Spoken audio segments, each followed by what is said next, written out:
I glanced over the table at her. I was having lunch with my wife's closest friend and a good companion to me when it comes down to it. Mean what, sweetie? That night when you said next to Janie, if you ever fell in love with anyone else, it would be me. I recalled the conversation. Lori was married to a jerk, a serial cheater that would rather spend money on his mistresses than pay the bills. She had just found out he was cheating on her yet again and had called Janie for comfort. Janie was out of town, visiting her grandmother, something she did about 4 times a year. My shoulder became the substitute for her to cry on. She came over to the house at my insistence and stayed the night. I had called Janie while she was on the way over and asked for advice. "Oh, sweetie, I'm sorry you have to deal with this. I'll be home tomorrow and take over. In the meantime, just let her talk. If she asks your opinion, tell her, but don't offer any advice. She won't really be listening and most likely wouldn't take it anyway. She just needs to vent. And if she's drinking or starts drinking, don't let her leave. You know she has a low threshold for drinks. I love you, and I'll be home by 10. I'll take it from there." She was indeed a wreck when she arrived, parking sideways in the driveway, narrowly missing the mailbox. Half a bottle of drink down, and at least 2 sheets to the wind. I wouldn't let her have any more alcohol. "Lori, sweetheart, no more tonight. You're gonna wake up miserable anyway tomorrow, and a hangover won't help. Talk to me." It came out in fits and starts between sobs. They had been married for 4 years, a year behind us, and she was sure he was cheating before they were 6 months into the marriage. She had actually caught him twice, and he sweet-talked her into giving him another chance. I was pretty sure this one was the last straw. His mistress had called her earlier at her job, telling her she was pregnant and wanting money for an abortion. She told her she confronted him, and he laughed, saying with a wench like her, it could be anybody's, and he wasn't paying her anything. Lori recounted the little speech she gave her. "If I don't get the money for that abortion and have to go full term, I'll get a DNA test and sue your husband for the medical expenses. Plus, he'll be liable for child support unless I put the baby up for adoption. He makes pretty good money. I might just keep it to get child support. I talked to a lawyer, and besides child support, I can make him provide medical insurance and start a college fund. So it would be in all our best interest to help me out now and avoid messy situations and public exposure. Think it over and get back to me quickly. My window is kind of limited here. If it means anything, I didn't intend to hurt you. He told me you were separated and just waiting for the divorce to be finalized."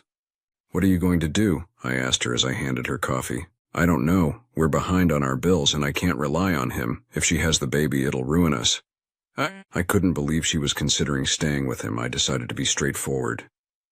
"You could just dump his cheating ass and let him deal with it." "I thought about it, but it gets more complicated. I just found out I'm 2 months pregnant. I can't deny my baby his father. I just can't. What am I going to do?" She broke down into tears again. I was so furious with her husband, Ron, that I wanted to kill him. I considered it as she cried. I had her wipe her face with a cool cloth. "Listen to me, and then promise that what I say never leaves this room. I have a little money. I'll pay for her abortion. I don't want you to pay me back, and I want your promise never to speak of it again. That will solve the problem in the short term." My voice grew firmer. "My condition is that you have to listen to me without interrupting. Next to Janie, you're the most remarkable woman I know. Kind, loving, and beautiful. Any man would be proud to walk beside you. If I weren't married to Janie and you were single, I would pursue you relentlessly. I could easily see myself falling in love with you. You wouldn't stand a chance. In another world, we would be soulmates and lovers." I never liked Ron. I only attended the wedding because Janie insisted. I knew he would end up breaking your heart. I could see it in his eyes as he checked out Janie and every other woman at your wedding reception. That leopard will never change his spots. He'll keep cheating on you, especially if he knows you won't leave him. You're in for a lot of heartbreak. That said, if you ever need us, we'll be here for you." She cried herself to sleep in my arms. I carried her to the spare bedroom and tucked her in with a light blanket. I went back to the living room and poured myself a drink, my favorite. I only drank it when I was very happy or had something weighing on my mind. She was still asleep when Janie came home. I put my finger to my lips and pointed to Lori sleeping. We kissed softly and made coffee, whispering in the kitchen. "How is she?" "She's a wreck. How can she let that jerk keep doing this to her?" I hissed quietly. I don't know, honey. I'll talk to her when she wakes up, but we both know it probably won't make a difference. Lori walked into the kitchen. Janie embraced her, and the tears flowed again. Having already done my part, I quietly slipped out of the room. Lori stayed with us for 2 days before returning to the jerk. I covered the cost of the abortion, keeping it to myself and saying nothing to Janie. Ironically, Lori lost the baby 4 months in, a spontaneous miscarriage. Lori confided in me that she felt it was karmic retribution for helping to end a life. It must be incredibly hard to carry that kind of guilt. They lasted nearly 2 more years before she finally had enough and filed for divorce. The shock drove him to pieces. She had to change her phone number and get a restraining order. He swore he was a changed man. I almost believed him, but it was too little, too late. She stayed with us for 3 months until she got back on her feet. She moped for the first 3 weeks before life began to return to her. I knew she was healing when I came home from work to find her in the kitchen, stirring pots. "Welcome home, dear. Your other wife will be a little late, so number 2 is taking care of dinner. Would you like some drink?" She giggled and kissed my cheek. Janie came in a little later, and we enjoyed dinner, joking and laughing as we used to in the old days. "She'll be leaving soon," I said as we slipped into bed. Janie reached for me and snuggled in. "You're right, I'll be sad, but I'll be relieved when she's gone. I'm tired of chewing up pillows." Janie was a vocal lover, not shy about screaming. She kept quiet while Lori was in the house, biting down on pillows to muffle her sounds. Over the next 6 weeks, Lori found a better job with more opportunities for advancement and a lovely 1-bedroom apartment nearby. It was a bittersweet day when she left, but she wasn't out of the driveway before we were racing toward the bedroom. Janie was hoarse the next morning. Janie and I had reached our 7th year of marriage. She was 29, I was 30. I started hinting about having kids, but she wasn't open to discussing it. She didn't want to give up her job. It's not about giving up a job, it's about a promotion. Motherhood can be a very fulfilling career. Besides, we don't need the money. I wasn't wealthy, but I had a very good position as the plant manager at the plastic injection plant my family owned. I was an only child, so I would eventually inherit controlling ownership, though I hoped that was a long way off. My grandfather originally owned it and divided it between his 2 sons. Dad married early and was quite stable, but Uncle Jack enjoyed a bachelor lifestyle. He always had a young, glamorous woman on his arm, and as he aged, they became younger and more artificial.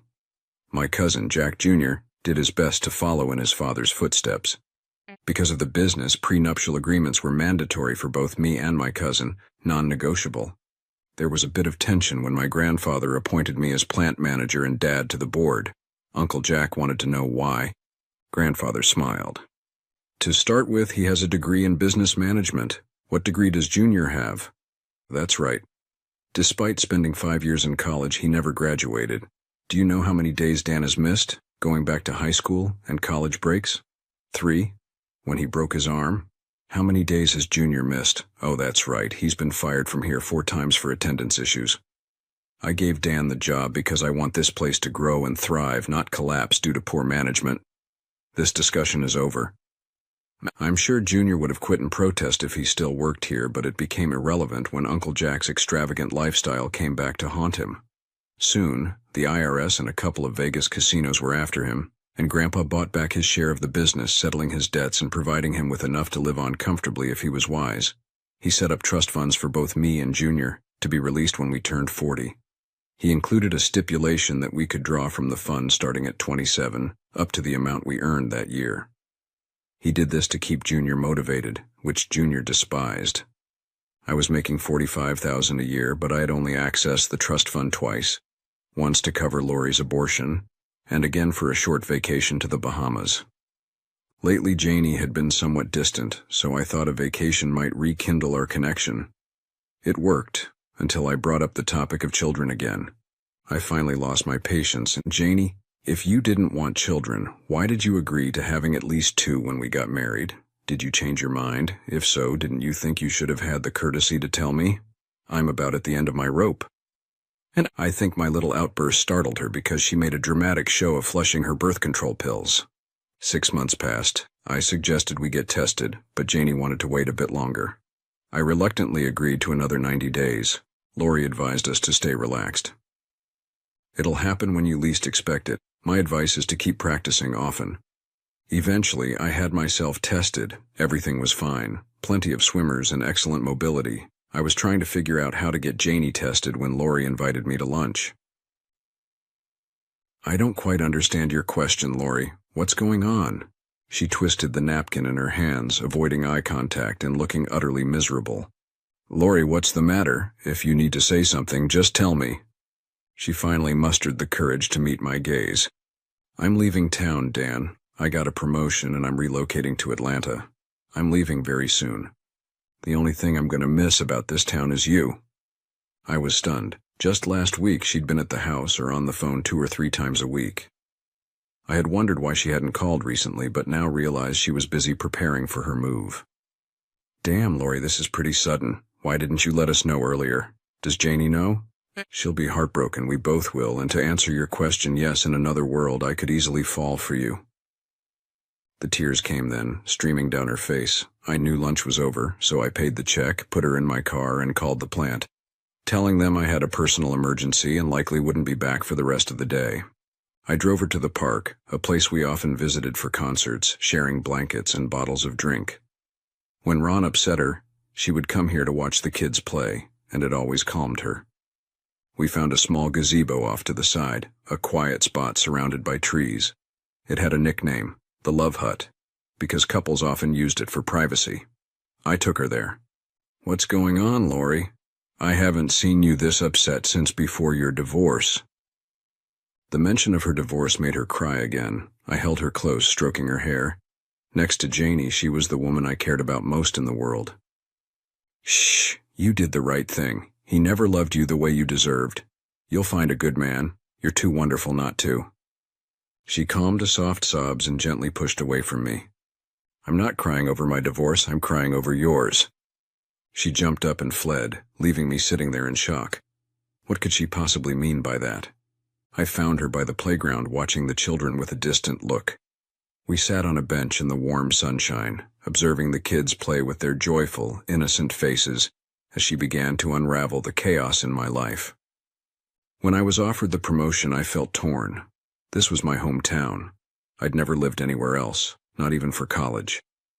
But after some deep reflection, I realized there was nothing left for me here. Ron was out of my life, and despite dating around, I never felt a spark with anyone. It was time for me to start anew, to create a fresh chapter. For the first time in ages, I felt a sense of peace.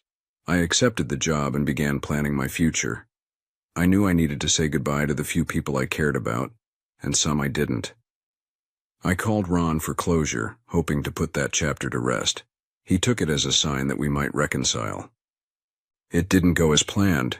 When he realized I wasn't giving him another chance and that I was leaving soon, he lost control. He had been drinking before I arrived and continued to drink more heavily. As I was about to leave, I told him how sorry I was that things didn't work out, saying that if we had been as loving and faithful as you two, things might have been different. Nothing is as it seems, he sneered. I've been sleeping with Janie, your perfect friend, for the past 6 months. She's just like all the rest. Say the right thing or catch her in the right mood, and she'll spread like peanut butter. I slapped him and told him he was a liar and better not let you hear him say anything like that.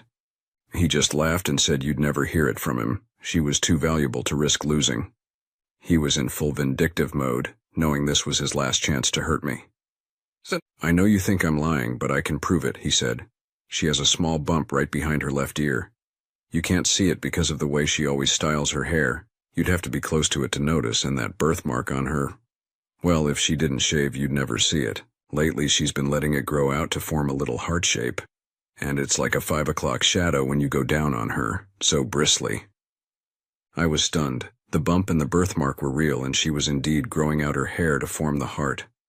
I'm with her at least twice a week, he boasted. We meet on Thursdays when he has his weekly meetings, and Saturdays when he plays golf. While he's busy on the course, I'm scoring with her. We nearly got caught 2 weeks ago because it started raining. She always picks me up so no one will see me. I only get out once the garage door is closed. I was literally closing the patio door while he was in the kitchen. Had to walk 2 miles in the rain. What a drag. She made it up to me the next time, though, with a pretty spectacular performance. I remembered that day and how flustered she had seemed. I had asked her if anything was wrong, and she said I had caught her off guard while she was lost in thought. I had joked about her daydreaming of other men, and she laughed it off, saying it took all the fun out of it. I was relieved we hadn't had lunch yet. My stomach was churning. She fell silent as I tried to steady my breathing. "It gets worse," she said sadly. "He told me why she isn't getting pregnant." She made a big fuss about flushing her pills. But then the next day, she went and got one of those implants that last for 3 months. She plans on claiming she got tested and can't conceive. She doesn't want kids, can't stand them, doesn't want to ruin her body or commit that much time to anyone or anything. She's really shallow when you get right down to it. It's strange how we never noticed it before, isn't it? She really did a good job hiding it. I can't say why she decided to do this to you. You'll have to figure that out for yourself. I couldn't leave without telling you. I care about you too much. I also realize that from now on, every time you look at me, you'll see me as the one who wrecked your life, but I'm not. I could only bring myself to do this knowing I'd be leaving, and that I wouldn't feel the pain of seeing you every day. In the future, when you think of me, if you ever do, try to remember the good times we shared, and know that I loved you enough to shatter your heart. Please take me back to my car now. I was too numb to speak. I don't really remember how I got back to the restaurant. We parked and sat in silence for a moment before she got out. "Could I have a hug?" Her voice was filled with sorrow. I got out and embraced her tightly, my tears finally breaking free. I was too choked up to say anything. She eventually released me and gently touched my face. "Goodbye, Dan. I truly wish it were another universe where I could love away your pain." I watched as her car disappeared around the bend, taking her out of my life. There's a reason it's called heartache. The pain is so intense it feels like a physical ache. Anyone who's experienced it knows precisely how it feels. I don't think I took more than 10 breaths in 10 minutes. I somehow stumbled home at my usual time. Janie was her usual self, chattering about mundane things until she stopped abruptly. "What's wrong with you? You haven't heard a word I've said. You're miles away. What's bothering you?" "I'm bothered by the fact that my wife is a deceitful, cheating shrew who's sleeping with the biggest jerk I've ever encountered while pretending to be excited about having our baby. Does that cover it?" Of course, I didn't say that out loud, but it echoed in my mind. Looking at her, with her fine body, beautiful face, tall stature, ample chest, and dazzling smile, I was astonished that I had never truly seen beneath the surface. I had been replaying our life in my mind since talking to Lori, and kept getting angry with myself for not noticing sooner. I shook off my thoughts and focused on the present. "Sorry, honey, I received some upsetting news about someone I care about." "Did she seem a bit uneasy?" "Damn, I hope so." What news, baby? Someone dying?" "Worse. And I'm really pissed that you didn't tell me." She looked a little pale around the edges. I don't know what you're talking about. Tell me." I gave her a look filled with sadness that couldn't be faked. "Why didn't you tell me Lori was leaving? Atlanta? We'll be lucky to see her twice a year now. You talk almost every day. Didn't it occur to you to mention it? We could have thrown her a party, or at least spent some private time together. I know I wasn't as close to her as you were, but she was still my friend." A mix of relief and surprise crossed her face, followed briefly by shock. "Lori? Atlanta? When?" I scoffed. "Oh, come on. Don't pretend you didn't know. She asked me to lunch today to say goodbye. As far as I know, she's already gone." "She really left? She hasn't talked to me for a week. I called 3 days ago, but it went to voicemail. You know how busy she gets with her new job sometimes, so I really didn't think much about it. She's really gone?" She looked genuinely hurt and shocked. Well, she hadn't screwed her over as far as I know. "This isn't right. I'm going to call her right now." She did, repeatedly, becoming more and more upset. She tried her email and Facebook. Nothing. She was crying, real tears. Why did she go and not tell me? All our years of friendship, all our love, and she just leaves without goodbye. Why would she do it? I had tears in my eyes for different reasons. I don't know, Han. When I talked with her at lunch, she told me she had seen Ron and was upset by something he told her. Maybe it upset her so bad she forgot everything else. She was really looking nervous by now. Did she tell you what they talked about? No, she just said it didn't end well. I actually hugged her, even though it gritted my teeth. Don't worry, I'm sure she'll call or come by. We don't actually know if she's even left yet. Why don't you run over to her apartment tomorrow? She grasped that lifeline. I'm sure that's it. I'll go over, first thing. I need to lie down. I'll see you in the morning. She gave me a half-hearted kiss and went into the bedroom. I sat up for a few more hours, sipping my drink, thinking I had to know. All day Thursday I worried over it. People noticed and I told them I didn't feel well and went home. Janie was surprised to see me. She was sitting on the couch hugging a pillow. At her questioning look, I explained I wasn't feeling well. Did you get hold of her? I asked, knowing the answer by the look on her face. No, I don't understand it. I've been her best friend for 13 years, all the way to our junior year in high school. Why would she do that to me? I couldn't help it. Usually when someone does something like that, it's over some deep emotion, like fury or betrayal. Have you done something to anger her? Something she would equate to betrayal? She may as well have confessed. It was written all over her face, and no, I can't think of a thing. Well, I don't know what to say then. I'm sure she'll call. Maybe it was just too emotional for her. She attacked me that night. It was more intense than it had been in years. I was already asleep when I felt her hand slide beneath my boxers. I came half awake and looked at her. Usually when she initiated intimacy, she set the mood.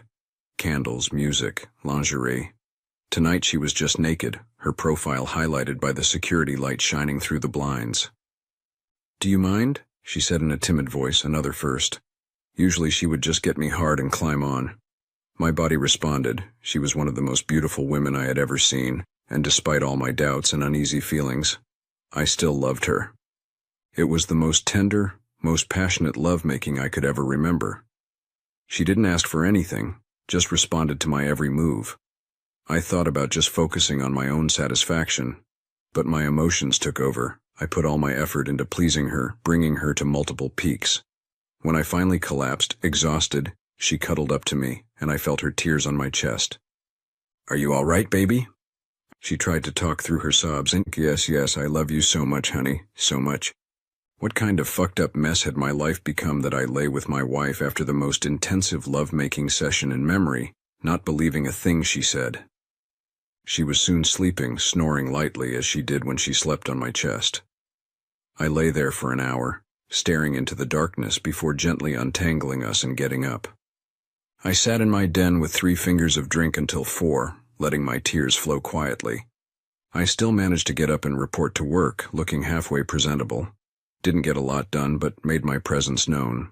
Grandpa was 71, no longer officially on the payroll, but he still walked the plant at least once a week, and his sharp eyes missed nothing.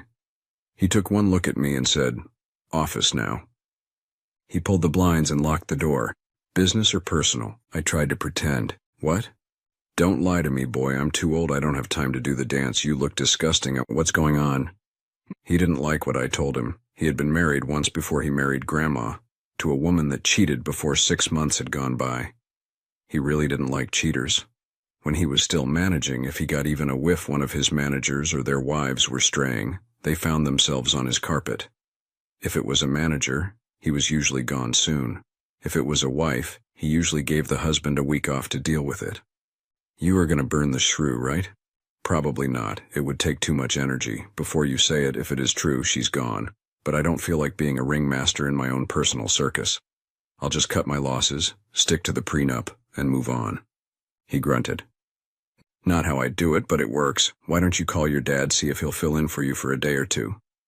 Already on it. He'll be here Monday. I'll call, let you know how it turns out. He gave me a hard stare. See you do. And Dan, I'm sorry, I still remember how it feels. I had the money. I could have hired a detective agency, gotten pictures and audio. I could have wired the house.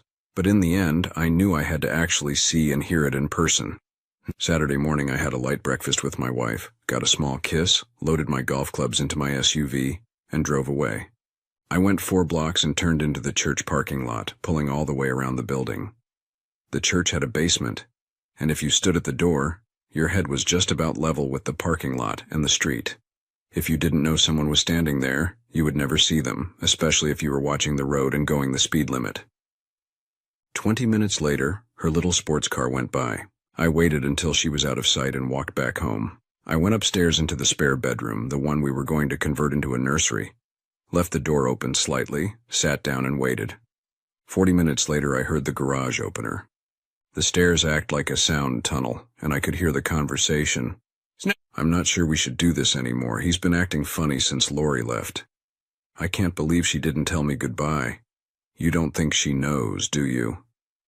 I could hear his voice, brash and arrogant. Yeah. She pissed me off during our goodbye, and I might have let something slip, but she wouldn't tell him. She knows how bad he'd be hurt. Everybody in the universe could look at her face when he was around and tell she was in love with him. I saw him look at her a couple of times when we were together years ago, when he thought nobody could see him. If they both weren't such honorable people, they would have started years before us. Janie was still uneasy. Still, it might be better to get together at your place for a while. He huffed. I've already told you 4 people that work in his factory live in my building. How many Saturday mornings do you think we could have before somebody notices? We'd leave a paper trail if we used a motel, even if we paid cash. They'd still write our tag number down and know I'll just keep on waiting at the corner 2 blocks from my place and duck down until we're in the garage. If anybody sees you, they'll think you're doing what everybody else in suburbia does, running errands they can't do during the week. It worked so far, don't try to fix it if it ain't broke. Now, are we gonna play or talk? He heard the sound of her butt being slapped and the giggles. Race you to the bedroom, Loser has to strip for the winner. She squealed as she headed for the stairs. They sounded like a herd of elephants coming up the stairs. Janie either had a head start, or she was in better shape because she was 3 steps ahead when she hit the landing. I would bet everything I've ever owned the last thing she expected to see at the top of the stairs was her loving husband. I had moved an occasional chair out on the landing. It took about a half a second for her to understand what she was seeing and stop dead. He caught up with her and was trying to tug her skirt down before he realized something was wrong. He was 1 step down from the landing, but he looked round her. His expression was even better than hers. Instinct took over and he turned to run as I stood. Unfortunately for him, he had taken his belt loose and unsnapped his pants on the way up the stairs. When he turned to run, his pants fell and he got tangled. He tumbled all the way down the stairs. I went by without acknowledging her and reached him before he got up, dragging him by the long hair he was so vain about to the couch. Sit, you idiot, and don't you move. Janie, get down here right now. I was roaring. She still hadn't moved. Janie, if you're not down here in 5 seconds, I'll come up there and drag you down, your choice. She stumbled down the stairs and I sat her on the couch beside him. I pulled a chair up and faced them. Got anything to say? They both started babbling and I held up my hand and yelled, stop. When they quieted down, I spoke. Never mind, I'm not the least bit interested in hearing it. Janie, it doesn't matter why. It just matters that you did. At least you can quit hiding your birth control now and go back on the pill. And you jerk, there is no excuse. You were just being true to your nature. But here's some free advice. Move. Leave this town. I won't hurt you myself, but I've got enough money to make your life here hell. Every time you say good morning to a married woman, her husband will have the pictures and your address within the hour. If you speed, or drink too much, or just generally mess up, the cops will know it. I'll give you a week before the games begin. I turned back to Janie, pulling a copy of our prenup out of my back pocket. I'm leaving now, taking a short vacation, should be gone 3 days. Here is a copy of our prenup in case you lost yours. Take exactly what it says you can have and be gone before I get back. My lawyer's name and address is on it. Call him when you get your lawyer, or just do us all a favor and sign the divorce decree when you get it and send it back. Don't try to contact me. I won't be the least bit interested in anything you say. Nod if you understand. She did slowly, holding the paper like it was a snake. I turned back to Ron. Time for you to leave. Get out of this house right now. If I see you before you leave town, don't try to speak. Have a miserable minimum wage life. Go on now. He had gotten a little of his bluster back after the initial shock had worn off. He was a little bigger than me, and I could see in his eyes he thought he could take me. He probably could have won a fair fight, but what he did to me wasn't fair. So I returned the courtesy. He was reaching down to pull up his pants and started talking. I'm gonna... was all he managed to say before I cut him off with a swift move, catching him off guard. He stumbled back, stunned. I stood over him, my voice steady. That's for what you did to me, and for what you put Lori through for all those years. I looked at Janie. Don't even think about taking the car. You lost it per the prenup. Might want to check the jerk here and call a cab. 3 days, not a minute more. I walked out the front door and into the rest of my life. The trouble with dealing with stupid people is, well, that they're stupid. Ron didn't take my advice, and it cost him. After 3 weeks of hobbling around like an old man, he ended up in a bar fight where someone landed a punch to his kidney. Once Ron was out of the hospital, he packed up and left town. Janie got a lawyer and tried to break the prenup. My lawyer laughed and asked her if she was going to enjoy paying lawyer fees for the next 5 years. Then he offered her $5,000 a year for every good year she had given me, $30,000 total, if she signed before the end of the day. I gave her her car. I never liked it and didn't need it. I also gave her the last 2 years of payments. She signed, took the money, and moved away. I saw her once at a funeral and again at a wedding. She tried to start a conversation both times, but I just smiled, said hello, and walked on. A year went by. I dated some, but no one of any real promise. One day on a whim I found Lori's new email address at her job and sent her a simple hello in my new email address. I didn't hear anything for a few days, but there it was, a short note giving me her personal email. My first email was about 10 pages long, basically an update of everything that had happened to me since we had last spoken. I glossed over the pain of my divorce, but she read between the lines. The last part was the most sincere, heartfelt thing I had ever written. Lori, I need to thank you for telling me. I know it was hard and caused you a lot of pain, but I need to tell you something.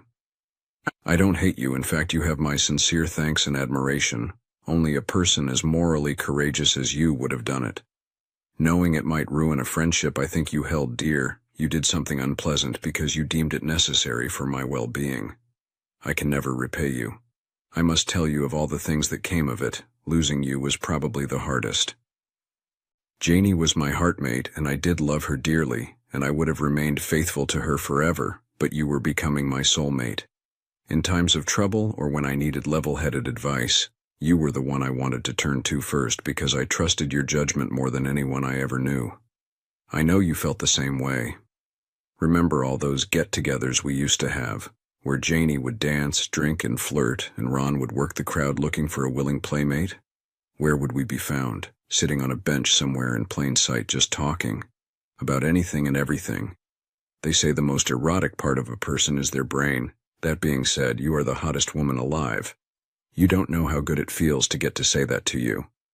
I'll always love you for who you are, and I hope you found someone who appreciates your physical beauty, as well as the mental beauty that eclipses it. It would please me if we could correspond, but that is up to you. Goodbye for now, Dan. Lori sighed. It was hard to describe the feeling I got when I saw Dan's short message, asking for my new email address. One of the main reasons I left was because I knew I would never find anyone as long as he was around, because they would never measure up. I had divorced a man I don't think ever actually loved me until the very end, and the man I wanted most in the world was married to my best friend. When I got the promotion, I thought long and hard before I accepted it. But in the end, it was best for me. If I wasn't in close proximity to Dan, maybe I could actually find someone else. After finding out Janie was cheating on him, I knew regardless of how he felt about me afterwards, I had to tell him. I knew it would destroy any chance I would ever have of being with him. I could shut my eyes and see in vivid detail his face when I told him. We were at a park, on a bench by a playground, the joyous cries of children mocking us as I told him he would be childless if he stayed with his wife, and feeling an almost intolerable ache for the child I never came to term with. When I left him, I had already had everything packed and moved except what was in my car. I'm surprised I didn't kill anyone that day, especially for the first 50 miles I drove. It took me that far to stop crying. I never spoke to my best friend again after I learned of her betrayal. I sometimes think that was a mistake. The days turned into weeks, the weeks months, until a year had gone by. My boss loved me, maybe because the only thing I did was work. I made a few friends, went to a few nights out with my coworkers, but didn't date at all for almost 9 months. The few dates I had were nice for the most part, but they quickly figured out I wasn't interested either in a long-term relationship or a one-night date. I rarely had a date with the same man twice. It was a mistake to open that email at work. I did it during my lunch hour and stumbled out of my office on the way to the ladies' room, crying like a baby. All my old emotions surged to the surface, and it was just too much to handle. 70% of my office were women, and when one woman sees another woman cry, instinct kicks in and they go into protective mode. 3 followed me. "Lori, honey, what's wrong?" It took me a few seconds to get my voice. "Nothing's wrong. I just got an email from an old friend and it brought a lot of old memories back, both good and bad. Really, I'll be fine. Just give me a minute." I heard whispering and Julie left. The other 2 stayed with me until I could calm down and fix my makeup. Julie came back with my purse and an odd expression. "I'm sorry, Lori. When I got your purse, I saw your email. I couldn't help it. I read it. Please let Carol and Cindy read it. It's one of the most beautiful things I ever read. Then I want you to tell us all about it." I should have been offended, but I wasn't. They went back with me and read the email. We all had tears in our eyes when I finished my story. "That's him in your wallet, isn't it?" Julie had seen the picture of Dan I carried in my wallet. I just couldn't take it out. It was the only photo I had of him. We were at a party somewhere, someone had just told a funny story, and we were holding each other laughing. "Yes." Carol hugged me and surprised me by slapping the back of my head. "He wants you, dummy. Can't you tell by what he told you? He made it clear he was unattached and not looking. Why do you suppose he did that? He's trying to find a way back to you. We all know about your exciting and glamorous love life, and now we know why." Cindy chimed in. "She's right, and you know it. Don't let the bad memories you have make you miss the chance to make new ones." I had to wonder, were they right? Dan had always been a gentleman, but I remember slow dancing with him at those parties. I've always felt his tense body parts. I used to tease him to keep both our emotions in check. I would grind into him and say, "It feels like Janie is going to get some tonight." He would tease back, feeling my hard breasts on his chest, "Ron is one of the luckiest men alive to get you in bed with him every night. I'd be sleep-deprived constantly." I emailed him that night, updating him on my life. Other than another promotion, my life was like his, lonely and alone. We talked back and forth for a month, getting more personal and longer each time. I didn't trust myself to talk to him directly, so I discouraged him when he wanted to exchange numbers. I was afraid I'd break down at his voice. Dan. I was really glad that she let me email her. I actually think it was better that we didn't talk directly, even though I was dying to hear the sound of her voice. Emails gave you time to reflect, to edit your thoughts so they were more understandable. I remember telling Lori that I had read once about 2 English poets who fell in love through letters and married by proxy, but never actually met each other. Although it was hard to understand the relationship, it was easy to understand the allure of the letters. That being said, I was getting very frustrated with this long-distance romance. The urge to touch her, to hear her bubbly little laugh that sometimes ended in a snort, the way she would shake her hair and stamp her foot when she got angry. I gently offered to fly down to Atlanta, and she was just as gentle in rebuffing me. I was just about to give up when I got an email from an address I didn't recognize when I saw the caption. "This is about Lori. Dear Dan, you don't know us, but we're friends and co-workers of Lori. She was in pretty sad shape when she got here, and didn't improve much until she started exchanging emails with you. Now she's starting to get sad again, thinking you're going to grow tired of her. The idiot is in love with you, but thinks the baggage of the past is too much to get over. We don't think so, at least not on your end. It's time for you to man up and claim this woman. Convince her the past is the past, and she needs to start looking to the future. We fear it will go badly if you don't. And please, don't tell her we sent this, Julie, Carol, and Cindy." I thought about that message a lot over the next few days. I didn't email Lori for a week, and didn't respond to hers. Finally, I sat down and composed my final email to her. Lori. I was getting frantic. Dan suddenly stopped emailing me or responding to mine. What had I done wrong? Did he finally realize the baggage of the past was just too much to overcome? My friends could tell I was upset and tried to console me. One day, 3 bouquets of roses appeared on the desks of Carol, Cindy, and Julie, and they walked around like the cat that swallowed the canary all morning. At least somebody was enjoying life. They all appeared at my office, bringing me lunch. As they spread out the salads on the conference table, Julie casually asked if I had heard from Dan lately. They could hear the sadness in my voice. Oh, cheer up, said Carol. Have you checked lately? He sent you one and you missed it. Do it now. If he sent you one, we can all read it while we have lunch. That is, unless it's too personal.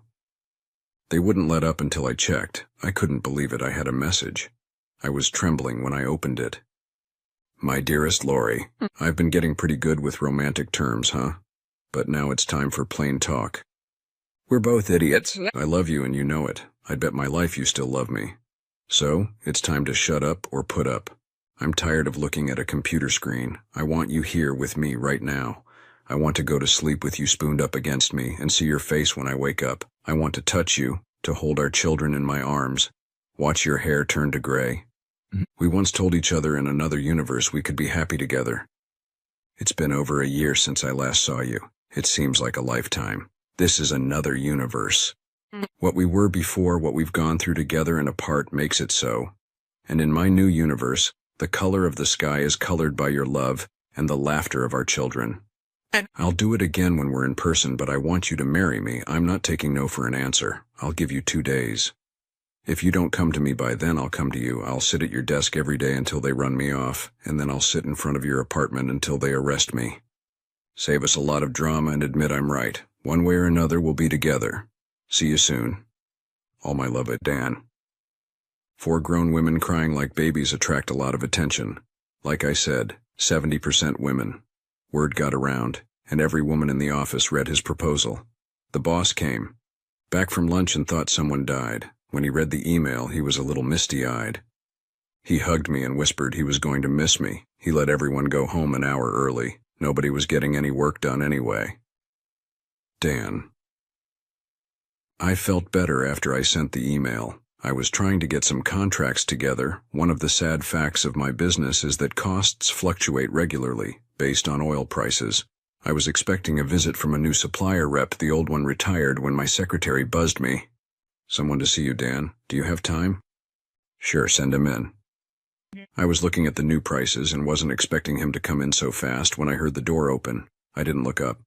Did you really mean it? My head snapped up. It was Lori, thinner with longer hair and even more beautiful than I remembered.